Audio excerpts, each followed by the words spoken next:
Good morning, and thank you for joining me on the Path to Liberty. This is the Fast Friday edition of the show for October 25th, 2019.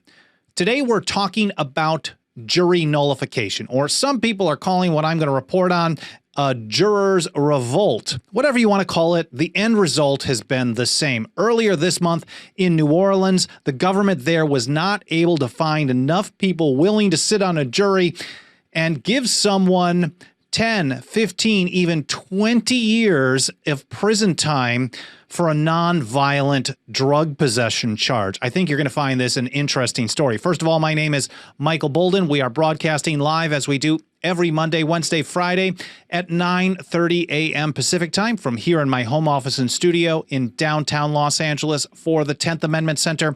You can find all of our archives, the video version, the podcast edition, all the ways to follow us, our social media channels, email newsletter, the ways to support us through our membership program for as little as $2 a month.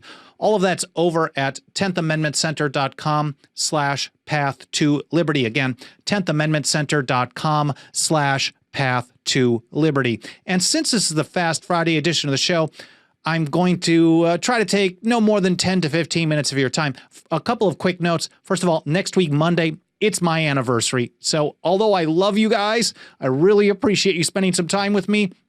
I am not doing a live show on Monday, but I will be back on Wednesday. And then if you are in LA and you're coming to the Mises Supporter Summit, their annual supporter summit this year, I hope to see you. Make sure to come and say hello. I'd love to meet with you and chat with you and see you at that event this weekend. I'll probably talk about it a little bit next week or maybe on Instagram stories or something like that if you're interested in hearing a little bit more about it. Anyways, first of all, let's get to this. Here's a report that we published just a couple of days ago from Mike Meharry and in New Orleans. He said police busted Jabbar Kensey on Bourbon Street with an ounce of marijuana. The server at New Orleans's landmark Antoine's restaurant faced a potential sentence of 15 to 20 years in prison under Louisiana's three strikes law. I think we could call it a draconian three strikes law. Kensey had two prior non-violent convictions.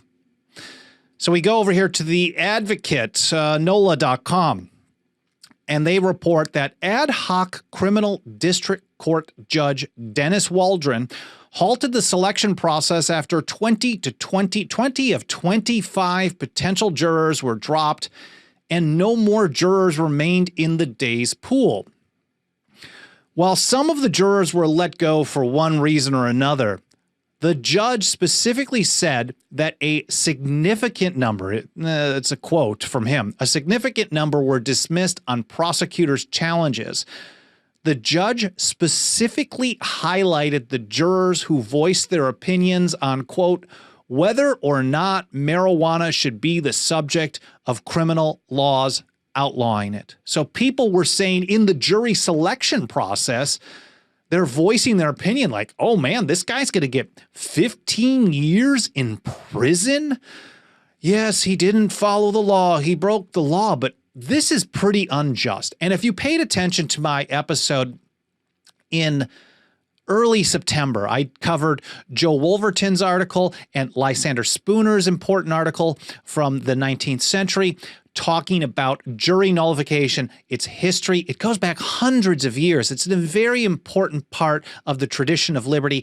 The founders considered it an extremely important part of the American tradition, the constitutional system. And here we're really seeing it basically play out. Now, some people will tell you this doesn't really qualify as jury nullification because they didn't actually sit on the jury. They didn't actually listen to the case, hear the prosecutor and the defendant and all that, and then decide to just not convict. But here people are just preemptively nullifying, say, no, I don't think this is right. And then obviously, if enough people do this, they don't even have enough jurors and they're not able to even start the trial. So whether you call it a jurors' revolt, that's what we saw it called over at Leafly in this article, and I'll have all these links in the show notes. They call it a jurors' revolt. They refuse to consider felony charges for cannabis.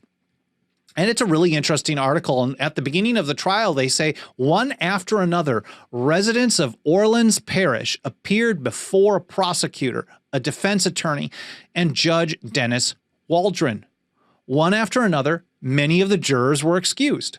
Why? Because they believed it was wrong for the state to send a man to prison for a decade. Now, even 10 years was small compared to 15 to 25, for a decade for possessing an ounce of weed. And again, back to the judge. He said, many jurors spoke up about the injustice of Louisiana's archaic marijuana laws.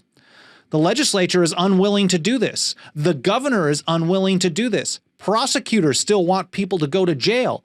And so what did the founders and so many other leading thinkers and advocates for liberty, what did they tell us to do? Get on a jury and refuse to convict, because the end result would be unjust. And even if you believe that no one should be able to have this plant, this naturally occurring plant, part of nature, no one should be allowed to have it or grow it or sell it or buy it or consume it, the idea of putting the guy in prison for 10, 15, 20 years, if you think that's just, I don't think you and I will ever get along. But going on, here at Leafly, they say, faced with a potential mistrial, the DA's office cut a deal with Kensey. The Antoine's waiter agreed to serve 12 weekend days in jail and forfeit $100 in cash. I know there are some people who will kind of poo-poo this and say, well, you know, he's still getting punished. He's still having to go to jail. But if you're talking about a scenario where the guy was going to go to prison for up to 10, 15, or 20 years versus 12 days in jail, not another felony charge, and only losing $100 in cash, I think if I were Kensey, I'd be extremely happy with that as well. I probably wouldn't live in New Orleans either. I did go to New Orleans for the first time in my life, summer of 2018, for the LPMC Take Human Action Bash, which was really cool. Walter Block was there, Tom Woods, I believe Jeff Deist, and I don't think I could, while the food was great, I enjoyed walking around and looking at things. I was there a short time. I couldn't imagine if that was my business interest, if the way I earned a living was selling cannabis from one or two other people, would I want to take that kind of risk? The guy's got backbone. I will give him that. And it's, I think, very interesting that people over and over at a random selection were unwilling to even sit on that jury and consider that type of conviction. This isn't the only time this has happened in modern times. It's not really common. Now, during the Fugitive Slave Act time, it was very common in places like Syracuse, New York, for example, the famous cases up there where they just could not convict people for helping escaped slaves get to freedom.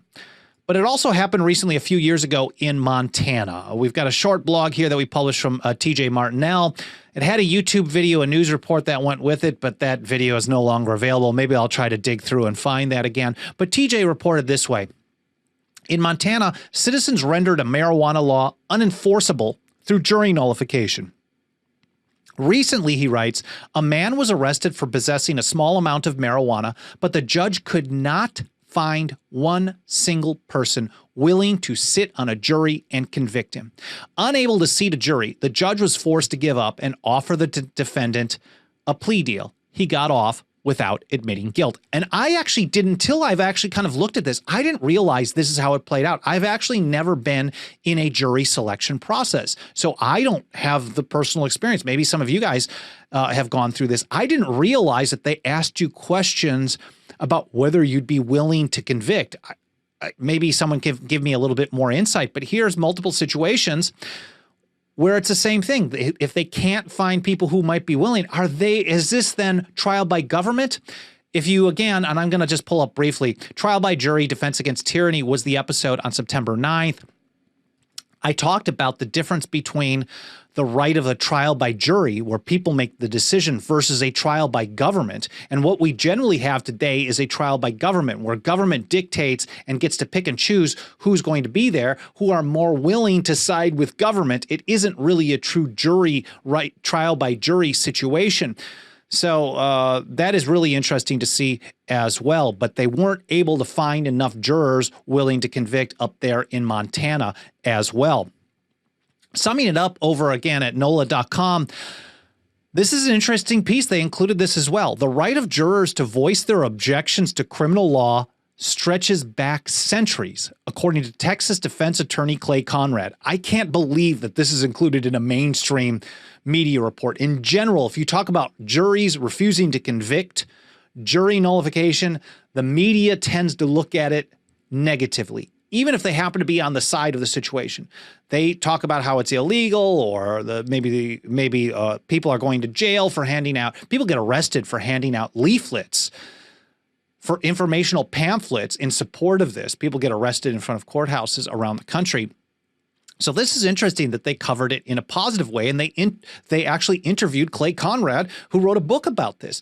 And they say in the report, he said the courts have upheld the power of jurors to nullify, and they put quotes, and nullify charges with acquittals, despite overwhelming evidence of a defendant's guilt if they object to the underlying law. It's not just the objection to the law, but they also may object to the outcome. So they may even agree with the in this situation in New Orleans, they may have agreed about keeping the plant illegal, but the result is disproportionate. There's not justice in putting a human being in prison for so many years, 1 to 2 decades, over such a violation of the criminal code on the books. I would make the case that such a law is no law at all in the first place. And they go on. Conrad, who wrote a book on the subject, dubbed the situation in New Orleans this week attempted jury nullification. He said he's heard of a similar case in Montana that also involved marijuana. And it is a similar case, basically similar scenario. I don't care what we call it. We can call it attempted jury nullification, preemptive jury nullification, or a juror's revolt, whatever it is. The end result is this person did not get convicted of a felony charge because the people on the jury or potential jurors were unwilling to participate in that government persecution of this human being. Again, all these links are in the show notes. I think the best thing to do if you are interested in this topic is to listen to the full episode, listen or watch Trial by Jury, Defense Against Tyranny. I want to just sum it up with this. As Thomas Jefferson put it, quote, I consider trial by jury as the only anchor ever yet imagined let me say that again. As Thomas Jefferson put it, I consider trial by jury as the only anchor ever yet imagined by man, by which a government can be held to the principles of its Constitution. Well, I hope you guys found this interesting. I hope you enjoyed watching. I hope you learned something. It's a short and sweet, interesting story. I think it's very positive to see this thing play out. I would like to see it happen more often and on more issues in the future. But I guess the more that we can get the word out that this is actually occurring, even if it's just once in a while, I think the more likely people will be willing to take a similar stand in their own area on other issues in the future. If you like the show, you support the show, you enjoy what we're doing, make sure to smash that like button, hit subscribe. If you're on YouTube, get bell notifications, iTunes, please leave reviews. I'm very grateful for all of it. And of course, if you support us and want to kick in financially, as little as $2 a month goes a long, long way.